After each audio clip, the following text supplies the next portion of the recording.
I started my civilian law enforcement career in Rocky Mount, North Carolina 20 years ago.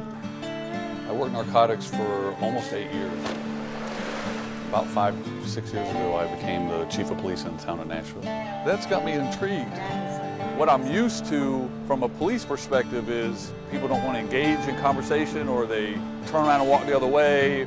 Around here, it's just the opposite. Hello!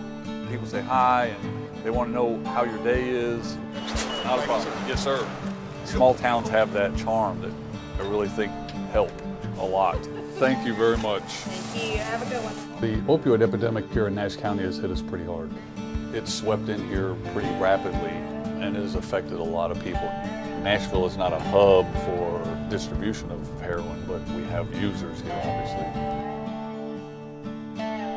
In the United States, almost 114 people every day lose their lives in the opioid epidemic. A little closer to home in North Carolina here, we lose almost 4 every day. And then in Nash County, we've lost a number of individuals.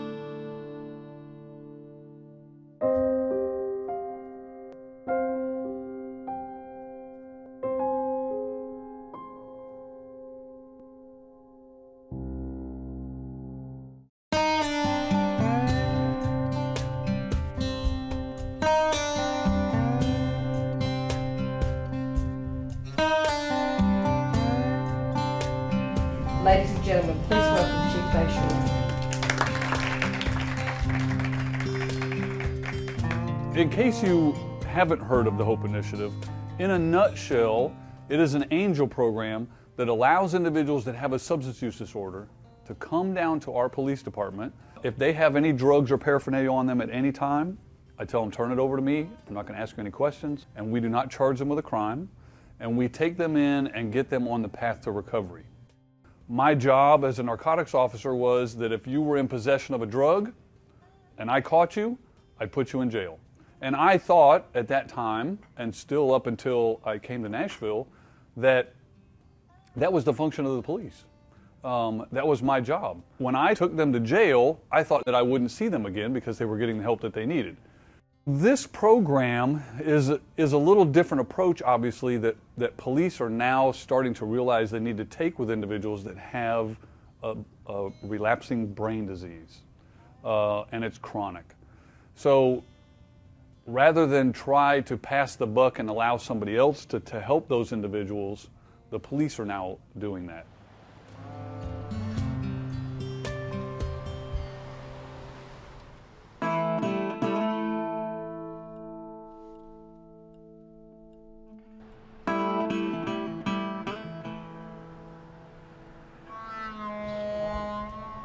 Thank you, Lord, for those 300 and some who have come through the HOPE Initiative in the last 24 months. Lord, The candlelight vigil that we did for our 2-year anniversary, we gathered at the courthouse steps. It's one of those things where you look around the crowd and you see a lot of familiar faces and individuals who are in the community working together, so it's not just me against the world. There's a lot of community members that have felt this epidemic touch their lives in some form or fashion. We work very closely with the HOPE Initiative to be able to help the people that we love. I'm the mother of 4 beautiful adult children.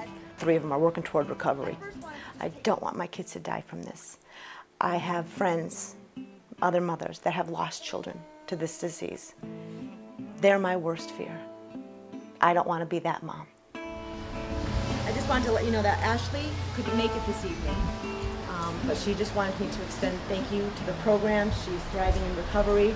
We're rural, you know, we're little compared to other places, but I guarantee you down this road that I live on, there's probably 1, 2, 3, 6, 7 people that have been touched, have children, or have had a family member die of addiction, just on my road.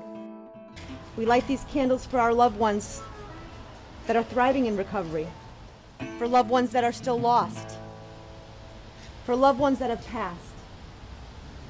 Please speak a name, first name only, out loud, so that we all can be with you in this time. Brandy, Michael, Katie, and Dylan. Brandon. Craig. Amen.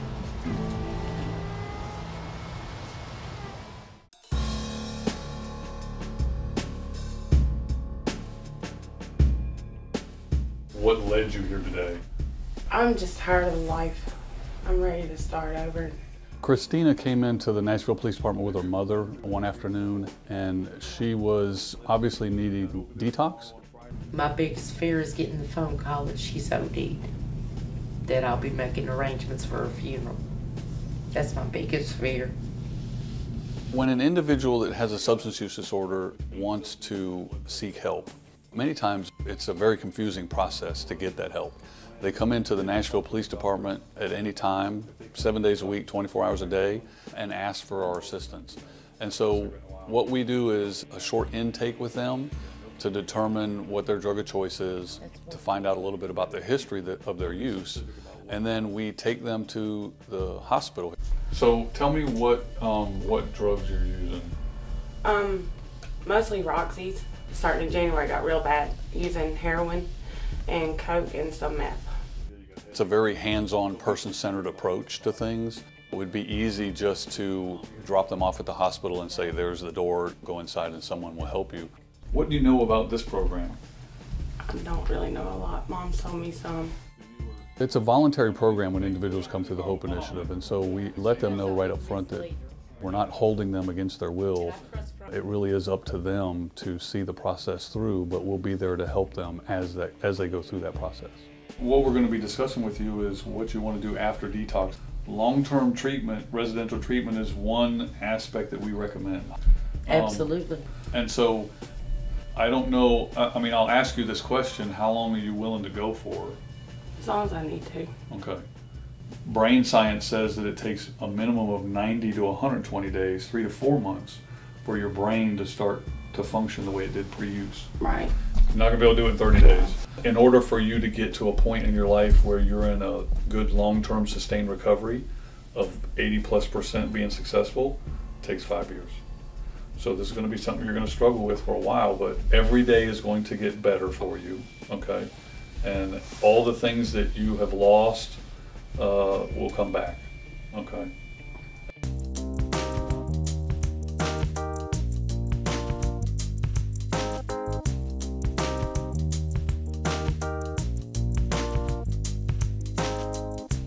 We basically are wanting to get some kind of drug awareness and prevention into the school systems. If they can tell my daughter about sex, then they can tell her about heroin. The fight against the opioid epidemic can't be conquered by one individual or even one entity. It has to be truly a community that does the work together. We're very fortunate that we have a good core group that's dedicated. In a moment's notice, you know, they'll come and assist with individuals. They'll help provide transportation to treatment facilities. They will set up information booths at different events. Are they in recovery now, or are they still struggling? They do a very good job in those meetings in planning, fundraisers. This one ticket is valued at $25. Events, getting people involved. You're going to start getting lime green. They're very passionate. If I call them up and say we need something, they're the first ones there.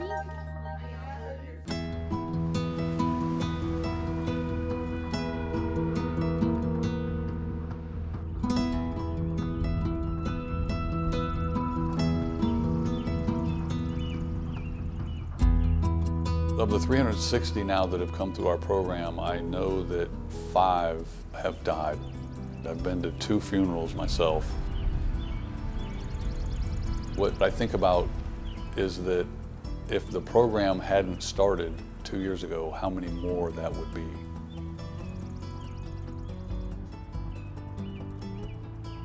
Hunter was one of the first ones, and I got to know him fairly well over the course of the time that he was in the program. North Carolina loses almost 3 or 4 every day, and so those numbers haven't dissipated at all over the last couple of years that we've been running this program. You know, we continue to try, and hopefully we'll reduce the number of hunters that end up in cemeteries.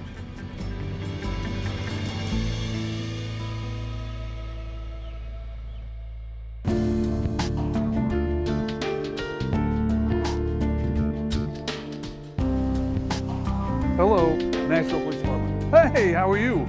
We You get them checked into the ED, into a room, they get a behavioral health assessment done, and then if they meet criteria, they go into a detox facility. Can you spray your hands? We've had individuals come through our program. We've sent them to detox. They decided at that point they didn't want to follow through with their recovery. They returned to the streets, returned to using again, returned to a life of crime. So Mom's here. Got the shakes. The past 2 years, there have been many days where I just wanted to throw my hands up and say, this fight is too big for me.